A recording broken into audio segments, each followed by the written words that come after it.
doing well. I'm back with another Beer Knits podcast, which I know I haven't done one of these in quite some time, and there are a variety of reasons why that happened. Part of it is that recently I have been participating in a 21-day sugar detox, so I can't have, on top of anything with added sugar in it, I'm not eating bread, which therefore means I'm not drinking beer, which is essentially liquid bread. So instead of a beer today, I'm drinking Bulletproof coffee, which for those of you who haven't heard of it, it's coffee with coconut oil or MCT oil, so one or the other, and then butter. Grass-fed butter. It has to be grass-fed butter. So you basically put the butter and the oil and your coffee in a blender, which I don't use a blender, I just mix it because the water's so hot anyway that it doesn't matter. And then you have your coffee, and it sounds like it should be terrible, but it's really not. Like, it gives your coffee this really creamy flavor, although your lips do kind of feel like butter, so you kind of feel like you're that person who really likes butter. But it's really tasty. And the point of it is that when you're drinking it, it's not necessarily a meal replacement, but it's supposed to fill you up. So you're drinking this coffee, and because of the caffeine, you get the high energy, but then because of the oil and the butter, there's like fat in it, so it makes you feel full, and then you're not like getting hungry in the middle of the morning, or if you do get hungry in the middle of the morning, then you can just have that. But so far the detox is going well. All the food has been really good, surprisingly. It's not that I had a problem with sweets, like I don't eat a lot of chocolate or cakes or anything, although in the past several months I have had that problem, like kind of since Christmas. I've been overdoing it on the candy just because people keep giving it to me. I don't know why, like, make it stop. But yeah, I've had a lot of extra stuff in the house that I've just been eating because it's there, and but mostly it was because I crave carbs and I drink a lot of beer. As you can tell by the podcast name anyway. So I'm mainly doing it for those reasons, because carbs, I guess, break down into sugar and all this other stuff, and your body just starts craving it, but then you're not really hungry because it's carbs, and it just makes you feel full without actually giving you all the nutrients you need. It's not like you can't have carbs, like you should have carbs, like I'm allowed to have sweet potatoes and starchy vegetables and things like that, but carbs alone, pasta, I love things with pasta in it. So I needed to take a step back, and my friend's girlfriend is a coach. She's a nutritionist, so she does this 21-day sugar detox coaching. So I had some money and I bought it, and one of my coworkers and I are doing it together, and shockingly, not that bad. Like I said, the food is really delicious. If you want to buy the book, I'll put a link to it in the show notes, so you can just buy the book and do it by yourself, but it's kind of nice to have that accountability and like a weekly phone call for a month. It's only 21 days. The meals are very time intensive, so if you follow me on Instagram at Jen DeMaria, if you follow me there, you've seen the meals that I've been making, and they are really good, but again, very time intensive. Actually, as soon as I'm done with this podcast, I'm going to begin prepping for the week, which will take several hours, because if I don't prep for the week, I will not follow this diet because it is so time intense and utility intense. I'm using a lot of kitchen supplies I wouldn't normally. So yeah, but the food is really good, and I don't miss having carbs because, well, breads, I do miss having beer, don't get me wrong. I miss sitting down on a Friday night and having a beer or a glass of wine or something. There's like no alcohol allowed. But I don't miss the bread, because there are recipes that you can make, like cauliflower bread, which has like a similar texture, so I'm not really missing out. And on Friday night, I made cauliflower crust pizza, which was delicious.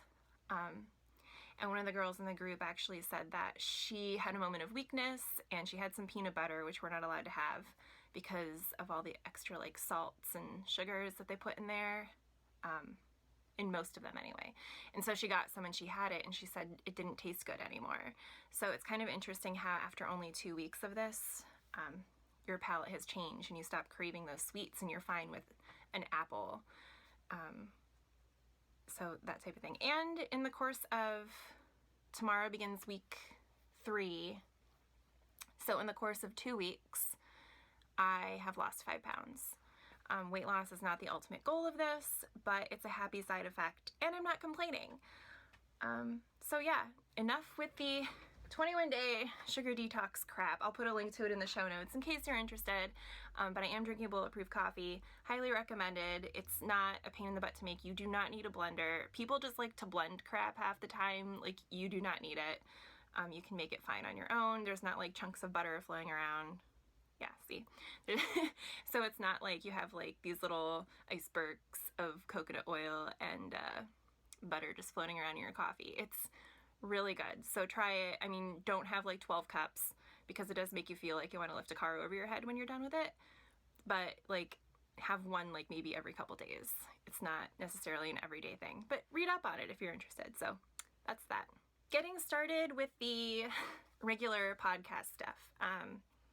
Finished objects, I really don't remember where we last left off because it was way before Christmas and I made so much stuff for Christmas that I don't have it with me. But first, what I'm wearing is one of the finished objects, and this is the Duchess of Devonshire shawl by Kay Jones of the Bakery Bears, and I love it. So the yarn is Frabjous Fibers Cheshire Cat, which is like a DK weight. It's like DK fingering. I forget, something like that. And the colorway is Little Busy Bee, which is like this yellowy green color. You can see the tonals in there, and it's so pretty. And I got this with a gift card. I can talk. Can you tell I haven't done this in a while?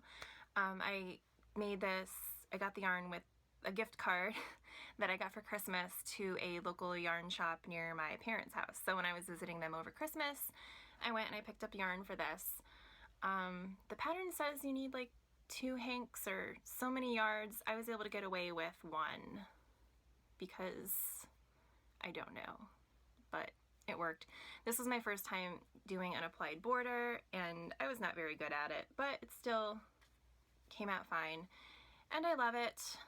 And hopefully while I'm talking, I'll have had the smarts to insert the pictures that I took of it when I was blocking it, but I love it. And then what I do is I kind of do it like this and then I straighten it out and then I tie it in a knot so it doesn't go anywhere because I have that problem, especially like if I'm at work. So I can't do this while I'm looking at myself. Tie it in a knot and then cover it up like this and then it just kind of lays perfectly against my Jane Austen Pride and Prejudice t-shirt. I think it looks nice. So that's what I'm wearing. As far as other finished projects, I'm just gonna have to insert pictures because I either gave them away already or I, for whatever reason, cannot find them in this disaster area that is my craft room. So the first project I finished since my last podcast was Hermione's Everyday Socks, picture to come. I made these in Knit Pick Stroll hand painted in the Summer Blooms tonal colorway, and I think this yarn lent itself really well to the pattern because you can see the pattern really nicely against the yarn. Like, it's not the type of colorway where, you know, the pattern's gonna get lost. And it's a super simple pattern. I altered it just enough to do a fish lips kiss heel, and on this particular pair of socks I used DPNs because I don't know, I just did. Stupid decision. So I did the fish lips kiss heel using DPNs and ended up with like little itty bitty holes in the heel, which I'm not happy with, but I can live with them. And so far so good, really. But I was not happy with that, and it kind of solidified the fact I never want to use DPNs when I'm making socks again, especially since I will be probably pretty consistently using the fish lips kiss heel after this. I just really like the fit, and it's pretty easy to do, and if you get the striping correctly on the more striped yarn, it makes a nice little effect, unless you're trying to make like a contrast heel or something, which then it's just easy to do on any sock. But yeah, I really like this pattern. It's super easy, and who hasn't made Hermione's everyday socks yet? If you haven't, don't be afraid, just dive right in. It's constructed the same as any other type of basic sock, really, with just some variations, like random pearls thrown in here and there. So definitely recommend that one. The next project I finished was the Pop Fizzle, which I saw on Leslie Ann Robinson is the designer. So she has an Instagram account, and when she first released the pattern, she had it on sale, and it was so interesting to me that I bought it.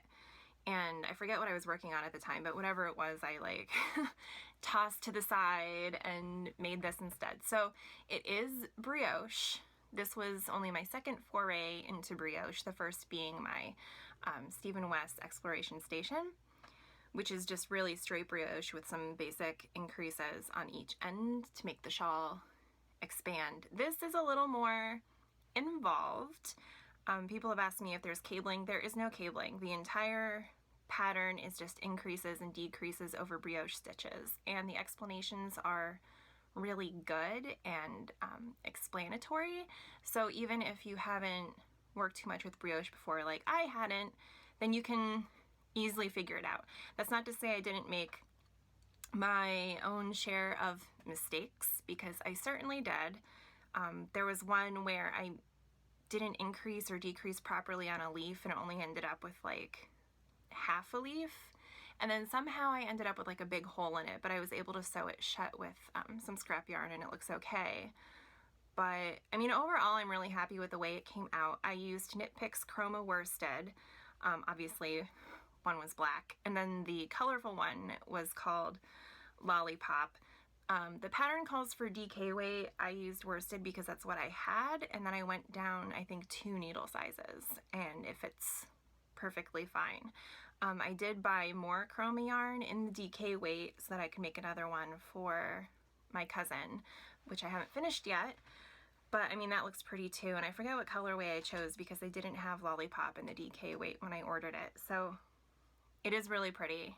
Don't get me wrong, it's more of like a purpley gradient. So I'm really happy with that, so I am making another one. But yeah, that is something that I would totally recommend to anyone who wants to further experiment with brioche if you've done it before. It wouldn't be my first brioche project, we'll put it that way, but it is still pretty simple. My next finished project was the Galactic Hat by Juliana Bacchini of Juliana's Fiber, whose yarn I love and am obsessed with. I am so obsessed with it, and she sent out an email the other day with new yarns she had in her shop, and if I wasn't saving money, I would have like bought them all. There's like this really pretty, I forget what it's called, but it looks like watermelon. It might even be called watermelon or tulips or something, and it's like this gradient yarn with like greens and pinks and whites, and I just wanted it, and I covet that yarn so badly. But yeah, I'm trying to save money right now for a variety of reasons. But anyway, so she did this knit along for her Galactic Hat, and I participated. I cast on during the Super Bowl, because who actually watches the Super Bowl, and pretty much got it done within like a day or two. It was so super fast. Super easy, but it looks like complicated. Like there's enough to like keep your interest, and when you give it to someone, it you know, you obviously put work into it, and it looks really nice. So, and it's fashionable. The yarn I used was Malabrigo Rios in the Lotus colorway. So it's got like teals and purples and like a little pink in there, which I thought was pretty. I probably made it a little too long because when I blocked it, it came out a little slouchier than I wanted, but I still think it looks okay. It's fine. These type of hats I think would be good for if you want to make like a bunch of them really fast and then keep them around for like impromptu last minute gifts for people. And they're pretty unisex. Like you can make one for a guy, just not pink. Well, you can make it in pink. Who cares? Whatever color they want. So you can, anyone can wear them really. That's kind of how they are. They're not, you know, like lacy, girly, whatever. So yeah, I really like the pattern, so you should check that out as well. Then finally, my last finished project that I remember that I actually finished was the Pebble Beach shawl by Helen Stewart. A lot of people have made this thing. I know I've seen it floating around some other people's Instagram feeds, and it's really pretty. The reason I made this shawl was twofold, maybe threefold. Twofold because I wanted to make my grandmother a present. Two, because Craftsy came out with their own yarn line called Cloudborne Fibers, and I'll link to that in the show notes as well. And what they did was they gave me a choice of like what type of yarn I would want to experiment with and kind of give a review on. So I picked out this one because I thought I could make something for my nanny with it for Christmas. And I wasn't sure what I would make because this is their merino superwash sock twist. So I could have made socks with it. But when I got it, it was so soft and it was so nice that I wanted to make sure it got seen. It just had this really nice sheen to it that I thought would be wasted on a pair of socks. So instead I made this shawl, and the pattern is really nice. It looks more complicated than it is. You do have to pay attention because of where the yarn overs are located, obviously, and kind of your stitch count. What I liked about the pattern is that as you go through, it does tell you what percent you are. So as you're going through, it'll be like, you've now reached 21% done with this pattern when you've completed this section. So I thought that was nice because I could constantly feel like I was getting somewhere, which sometimes when you're knitting a shawl with, you know, repeated patterns, you're like, oh dear God, am I done? Like, how much longer? I'm in the middle of one like that right now. So I thought that was nice. And the yarn, again, beautiful to work with. I think I did have some problems with like fuzzies, like as it was going along, it would fuzz up on the strand, on the working yarn, the strand of working yarn. But otherwise, I mean, when I soaked it, there wasn't like any dye that came out, anything like that, which I've had massive, this for example, when I soaked this for blocking, it just went like green. It was like green everywhere. I know there are things you can do to prevent that, but after Rhinebeck and hearing horror stories about people who wore whatever and then it rained and like destroyed whatever it was they were wearing, I wanted to get as much dye out of this thing as possible. So I just I just did it. And so yeah, with the Cloudborne Fibers yarn, there was no dye that came out. So if you want to check that out, again, I'll put the link in the show notes. It'll be an affiliate link because I am affiliated with Craftsy. I love them. They're awesome. And yeah, I really liked working with the yarn. And my grandmother, I think, really liked the shawl. I made the smaller size just because I felt like a bigger one might have been too much. Although I have tons of the yarn left over, so I probably could have done it. But I thought the smaller one she could wear just as like a little, just like a little scarf in the spring, which was coming up. And again, her favorite color was blue. So I thought it was, I don't know, I thought it was perfect and made a really nice Christmas gift.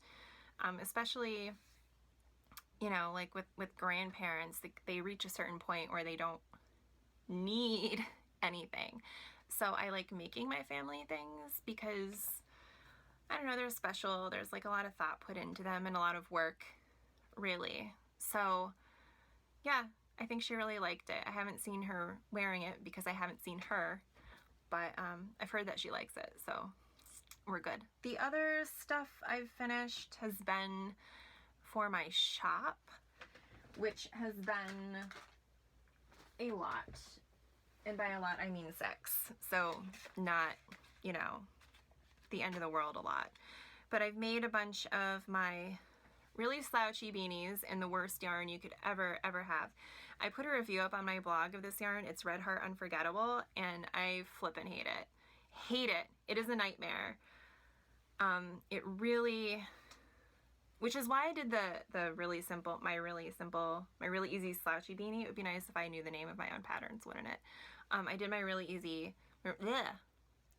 slouchy beanie in this because I thought that it would be easier to use the yarn, and it did not. And if you read my blog post, you'll see why. But I made 3 of them, and then on this one I made a flower, And I only made one hat out of this. I could have made two. I only made one and then threw the rest of it out because I hate it so much. And it's not like it's a cheap yarn either. Like it's like $6, $7 a ball. So that tells you something.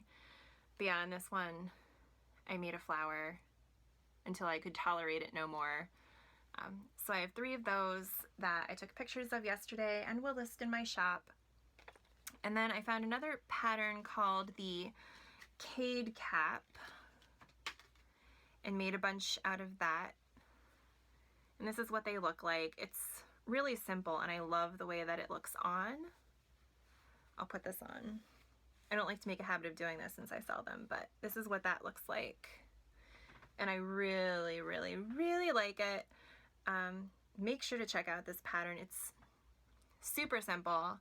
And it's like a really nice slouch in the back, I think, and the way that it bunches is nice. This yarn is Bernat Sheepish by Vicki Howell, and I love the way it drapes. It's such a nice yarn. And then these next 2 I made are in, I love this yarn from Hobby Lobby. These are both more Cade caps. So that's another one. I just really love the way that these sit on your head, and like they're not super tight, so they make a really nice slouchy. I didn't make it as long as she said to make them because it got to the point where they kind of started looking like elf hats, and I was having none of that. And then there's this one. And I really like the way that they look. And I hate with a passion variegated acrylic yarns, but the way that this hat is worked, the variegated stuff doesn't like really pool, so it looks nice. Because I hate the pooling that you get with variegated yarns. And I think Hobby Lobby's I Love This Yarn is one of the best acrylics out there for the price. So you have that. I know they're a bit controversial and everything, but I don't know. I have a conflict of interest going on with them, but I really like their yarn, so. Okay, on to current projects, of which there are a ton, so I apologize. Let me just get my basket. The first one I will discuss with you as I'm completely out of frame and not looking at you, and I'm sure it's interesting to look at my wall. The first one is called Philomot, and I'm one of those annoying people who apparently stopped knitting in the middle of a row. But this is what I have. It's what it looks like so far. I'm knitting it with this Knit Circus yarn. This yarn is Knit Circus's Greatest of Ease in the Kaylee colorway, which I think is beautiful. I picked this up at Vogue Knitting Live in New York back in January, New York City, because I know people from New York don't like when you just say New York. It's New York City. I didn't know what to make with this yarn. I just knew I liked the colorway. So when I got home, I looked up the yarn on Ravelry and just looked for projects. And someone had been making this. It's going to be like a shawl slash wrap situation. And someone had made one of these Philomot, I think it's Philomot, I don't know. Someone had made one of these in the gradient and it looked flippin' gorgeous.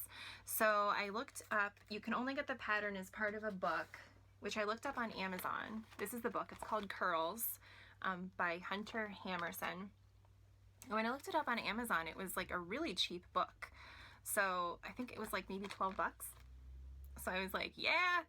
And so of course I bought it immediately, and I didn't even read what the book was really about. I didn't look at any other patterns in the book. I just bought it because I really liked, this is the Philomot, what's on the cover. So that's what it'll look like, just in a gradient. And I got it and I was doing some more reading, and the nice thing about it is all of these designs are made to use up all of the yarn that you've chosen for the project. So you can do it at pretty much like any gauge. Just find the yarn you want and the needle size that goes with it, or go up or down depending on how defined you want the stitches to be. And then you just follow the chart until you run out of yarn. So you can see, I don't want to show you the chart, but I have my chart. It's a Wegmans receipt covered in coffee. So I have my chart made, but that's another picture of it, and I just think it's so pretty. My only complaint about this book, and I wrote a review about this book on my blog as well, so I'll link to that too. My only complaint, it's not even a complaint, it's just that everything is charted, and if you don't do charts, you better figure it out. My complaint about the charts is that the special stitch instructions are on one side of the page, and then the chart is on another side of the page, so you have to keep flipping back and forth, especially with this one, because pretty much every other stitch is twisted, and so all the decreases are a little bit different depending on if you're working the right side or wrong side row. So you do really need to pay attention. Of course, the solution to this is to photocopy the page with the special stitches and have them both out in front of you. So it's really easy. It's an easy fix, but if I had one complaint, that would be it. Otherwise, this book is phenomenal. I want to make everything. I mean, they're all just flippin' gorgeous. And I love the fact that it uses up pretty much all of the yarn that you have chosen for the project, because then you don't have to deal with so many scraps. So yeah, check it out and let me know what you think. If you've ever made anything from it or if you've heard about it before, that would be cool. I'd love to know. But this is where I am right now, not very far. I haven't worked on it in like a month because it's one of those that you can't just sit down and watch TV and do. Like, you really have to be in a zone to do it, and I've just been way too distracted to care. So that's that. The next project that I've got going on for myself, because I'm a psycho, is a granny classic Afghan. So one of my friends is in marketing, and I need him to help me do something. He has an agency, and I needed his help with something, and so I offered to make him a granny square blanket for his office. He wanted something decorative. He wanted to do something with a new couch he had gotten, so he wanted something decorative, and so I said, what you need is a really tacky granny square blanket. So he sent me a picture of his office, and I went to Hobby Lobby to pick out some yarn that would kind of match and started making it. So I have 2 squares done so far. I've started a third. The pattern is Granny Classic Afghan by Mary Jane Protis, and it's on the Red Heart website. And what you do is you make 30 squares, 5 of each 6 different patterns, I guess you could say. And you join them as you go, so it makes it super simple. The only part I'm gonna hate is this. And I think I figured out a way to weave them in as I'm going along so that I don't want to hang myself with the scraps when I'm done. But yeah, so this one was the first one I made. This one was the second, and I've got a third going. And these are pretty much the colors of his office, with the exception of like the turquoise and whatnot, which I just added in for some richness. But I love the way that it's coming out, and I've been posting photos of it on Instagram. And he's been messaging me after each one. He's like, oh my god, that looks so cool. So I think he likes it. And he might actually have to pry it for my cold dead hands, because I'm loving the way it's coming out. Again, the yarn is, I love this yarn by Hobby Lobby, which, as I mentioned, is my favorite 100% acrylic yarn, and comes in so many colors. It's just really nice to work with. Like, I know that, you know, you can soften Red Heart acrylic yarn or whatever, but you still have to make something with it first, and it has its place. But if I'm not going to enjoy working with it, the project's not gonna, not gonna happen. So I really like working with, I love this yarn. It's just so nice. The next project is the knitted patchwork recipe, which I kind of showed in my last episode, or whatever this is, podcast. But I scrapped it because they were coming out like diamonds. They were coming out like with angular edges, and that's not what I wanted. I wanted the type that everyone's making where it's just like straight across. So I started over using some scraps that Erin from Gimme Yarn 418 gave me at Rhinebeck. We traded. But of course she had like a million more scraps than I did. And then as I've been cleaning my craft room, I've been adding more that I found. So this is my project bag for it, and trying to be careful not to destroy what I've got going on for myself. And I lost the other needle. There it is. Okay. This is where I'm at so far. So, you know, not very far, and I have no idea what these yarns are, but that's fine with me. I don't really care. All of these 1, 2, 3, 4, 5 were from Erin, and then this one I'm working on right now is one that I made my topography kerchief out of last year, which I believe was from Vivid Yarn Studio. I think the colorway was Luna, and it's got some sparkles in it. So that's the square I'm working on right now, and that's where I am. So someday, when I'm 97 years old, I might actually have this done, but I still really love the idea of it, and they're really quick to knit. I was trying to do one a day, and I'm just way too distracted right now and out of my gourd for reasons some of you know because I've talked to you, namely Erin. Gimme Yarn 418. I've talked to her about it, so she knows I'm going out of my gourd and just really not getting as much done as I need to. But that's where I stand with that one. My next work in progress is the Constantinople shawl. The pattern is by Grace Ockram, and she was having a knit along for it back in, I don't even know anymore, I think it was January into February, and I totally missed it because, again, distracted life, and I also stopped in the middle of a row. I'm amazing. I'm amazing, you guys. Anyway, this is what that looks like. Obviously, this section here, you start down here at this corner and you work it. This section right here was cake. Totally mindless, didn't have to think about it whatsoever. Just keep going and going and going.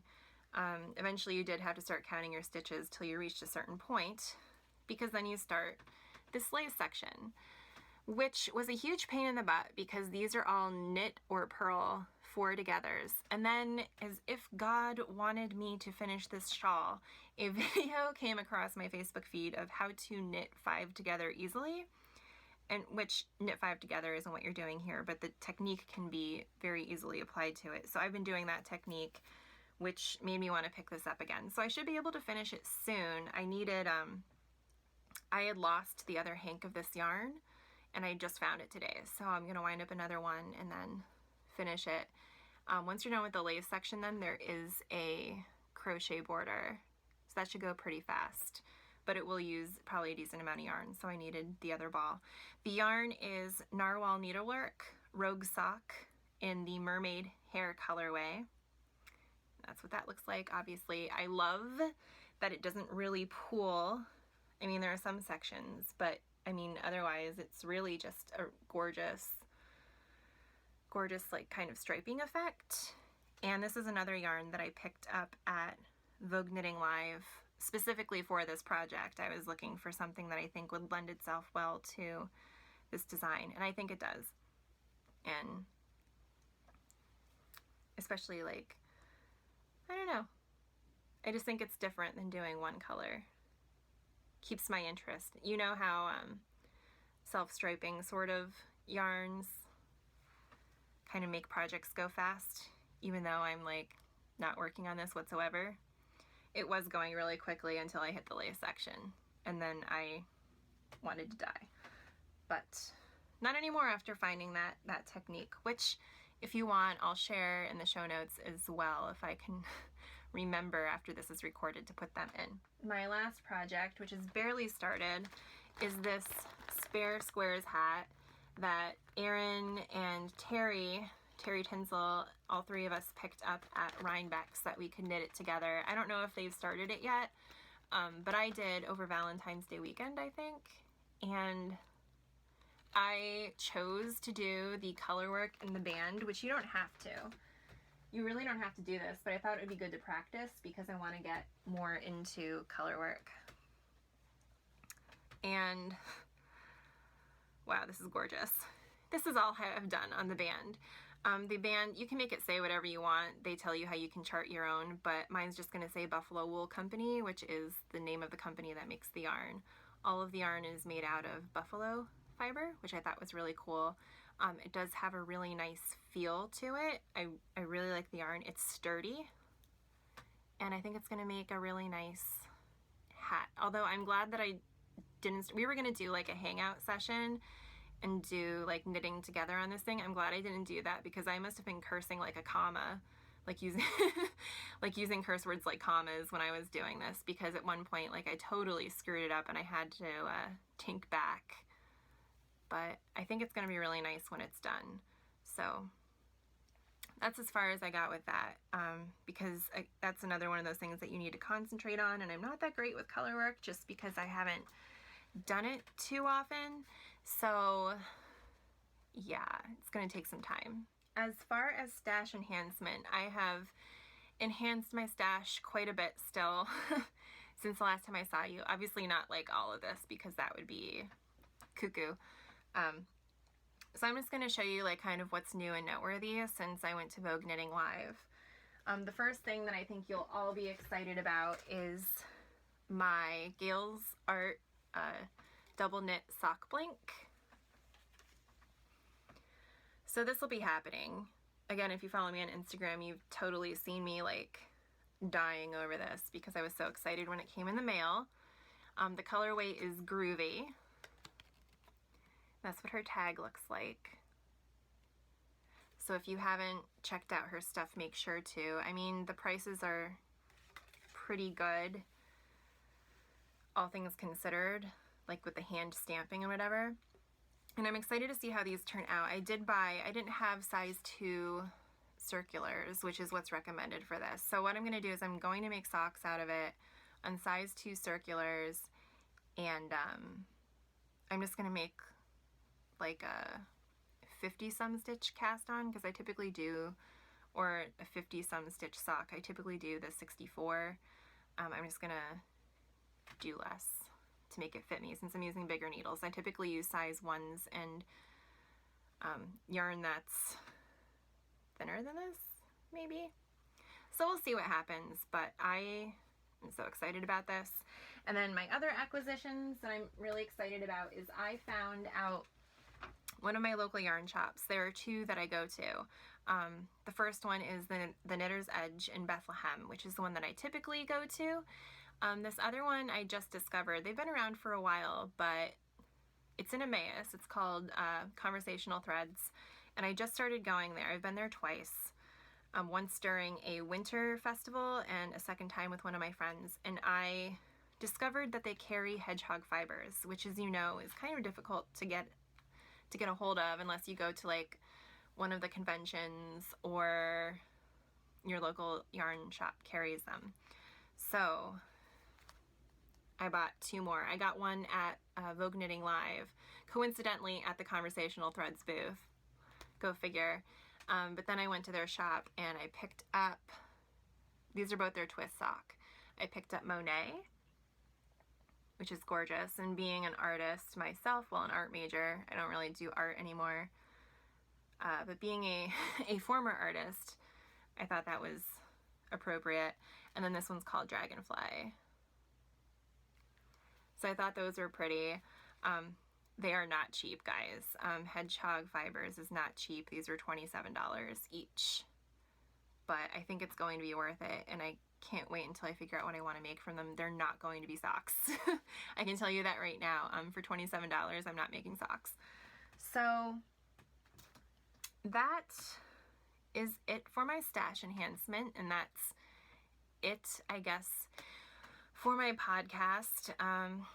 As far as other things going on in my life, some of you know, some of you don't. I'm not really going to get into it too much here because that would be cray-cray. It would be way too much to talk about. But there's just a lot going on, and I'm very stressed, and I'm working all the time, and not just like at my full-time job, but also at home. I'm just like working all the time on stuff. So there's not a lot of knitting that I'm getting done, and not a lot of reading right now either.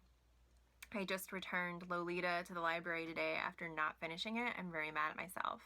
But then after that, I went to the bookstore. We have a Second and Charles by us, which is like, you can get really good like discounted books there, as well as like brand new stuff. That's actually where I got this Jane Austen shirt. So like, it's really a shop that's geared toward book nerds. It's not like you go to Barnes & Noble and you just find a book and like whatever. Like this thing is, Second and Charles is kind of dedicated to like fandoms, really. Like for example, they have like an Alice in Wonderland display, they have a fairy tales display. Like I just love going in there because if you're looking for a specific fandom, they're going to have it all in one place. So I like going there, and they had Lolita for $4. So I ended up buying it just so I could finish it and not have to pay late fees to the library, which I'm going to still have to do anyway, but yeah, there's that. So I will be finishing that soon, I hope, because usually this time of year I'm blowing through books, and I'm just not, because I haven't been able to just sit down and not have a distraction. And then I told you about the diet. That's going well. I'm going to be taking, Frenchie from Aroha Knits is doing a 5 shawls in 5 days course starting tomorrow. So I signed up for that so I could kind of enter the world of designing shawls, because I love shawls and I would like to start making my own. So it's a different shawl, I believe it's a different shawl construction each day, because there are different types of ways to start your shawl, and so we'll be making like mini versions, and I'm really excited about that. Yeah, so that's kind of it going on in the world of Jen. I feel like I have now talked your ear off for, at this point, it's 44 minutes. I'm sure I will be editing it down, but still that's quite some time. And YouTube is gonna have to figure out how to process that, which will then take years. So I'm gonna let you go. I'm not sure the next time we'll be speaking, because next weekend is Easter. But then after that, I will be back to drinking beer. Probably not as much, because I'm happy that I've lost some weight and I do feel like really good. Prior to this, when I was eating, I was always feeling like bloated and disgusting, and I don't feel that way anymore. My skin's like really cleared up. I'm just happy with the way I feel. The first week you did detox. I had what's called the carb flu, and I got like really sick. I thought I had caught something at work. But then after that day, I had maybe a couple headaches, and then I was fine. So the first week, like, you really do kind of detox. I hate using that word, but that's what it was. But now I'm feeling really good, and I don't think I'm gonna go back to eating as much crap as I was. At least I hope I don't. It's really easy to eat crap, but it's also really easy to substitute crap with better choices. Like last night we had dinner at Five Guys, which is like a big burger place if you haven't heard of it, and you can get a burger. So I can have beef, I can have tomatoes, and I can have cheese. So I got a cheeseburger with a tomato on it wrapped in lettuce, and that's what I had for dinner. And it was filling, it was delicious, and I didn't feel like crap afterward. And so it's not difficult to, we went to a diner twice this weekend for breakfast, and I was able to get scrambled eggs and bacon. And that was what I had for breakfast. I didn't have any carbs, I didn't have any like random sauces put on anything, and I felt great. I feel really good. I don't feel sick anymore. I don't know what it is about eating this type of food, but I don't feel like crap. So again, like, check it out. It's been interesting to me to be more aware and more mindful of what I'm eating. I'm not really big into the organic industry or the GMOs thing. Like, I don't have a stance on it other than scientifically your body doesn't process any of the GMO stuff differently than it would if it wasn't a GMO. If you talk to anyone in science about it, they'll tell you the same thing. But I do think it's important to read the labels on stuff that you're getting that's pre-prepared, because even the stuff that you think is healthy, there's a good chance there is a lot of sodium and a lot of sugar in it. And it's not like you can't have those things, obviously. It's just that if you're not paying attention, you're probably eating more than you should. And that could be contributing to why you don't feel good after you eat, which was my problem. I've also cut out like a crap ton of dairy, which you don't have to do on this program on the level. There are 3 levels, and I'm doing level 1. So I can still have dairy, and I am. Obviously, I made myself a pizza on Friday, and I had cheese on my burger last night. But for the most part, like, I'm not drinking real milk anymore, or if I have milk, I'm having the full fat milk. Because if you have like the skim milk or any type of milk I'm sure this is like boring to you, but maybe someone will find it interesting, I don't know. But if you have any type of skimmed milk or like low fat milk, they not only kind of put more stuff, like they basically take all the good stuff out, and you're drinking a skim milk, but you don't feel full after you drink it, which is why with this grass-fed butter and this Bulletproof coffee, after you drink it, you feel full because you're drinking full fat stuff. So, now when I'm making like regular coffee, I'll put full fat milk in it, or heavy cream, not like heavy whipping cream or something, but like full fat cream. You can put in it, you can have half and half in your coffee, which is fine. But that said, I only do that as like a treat to myself if I'm going out on weekends and having coffee. During the week, I'll just drink it black now, or I'll put almond milk in it or something. Almond milk has been my replacement. You can have almond milk or coconut milk. I think coconut milk is disgusting. It tastes like white water. So I've been having almond milk. You can't have soy milk. You can't have any of that stuff. So that's kind of the theory behind it, is that you want to eat everything full fat because then you feel full, and as a result you're eating less. Actually, like, I feel full all the time. I feel like I'm eating a lot. I actually feel like I've been overeating and I've lost 5 pounds. So yeah, it's interesting how it works, and I encourage you, if you're one of those people who, like me, was kind of feeling like crap every time they ate, no matter what you ate, even if you thought you were being healthy, maybe try something like this. It is expensive. The food that you buy is all fresh for the most part, which does make it more expensive, which is unfortunate in this type of economy that we're kind of forced to eat crap food just because it's cheap. But it is what it is. So if you have the extra income to maybe check it out, even if you don't, like, there are things you can substitute with. I know it's time intensive, which kind of really sucks because I'm about to head into the kitchen for 4 hours to get ready for this week, and I'm not looking forward to it because I still have to clean up all the crap from this week in there. But yeah, check it out. I'm done rambling about it now. But yeah, if you have any questions about that, then I don't know, feel free to ask, and I'll direct you to someone who actually knows what they're talking about, because I don't. I just know when I'm allowed to eat and when I'm not allowed to eat. There's no calorie counting on it, and there's no portion control. You just get full. I know the first week I made a spaghetti squash bolognese that was in the recipe book, and I like inhaled it. And then the next week, last week, I made the spaghetti squash bolognese again, and by the time I was done eating it, like, I felt like I was going to explode. So the recipes are very filling because it is all full fat. You do end up eating smaller portion sizes just because that's what happens. You don't have to count calories. You don't really have to pay attention to portions.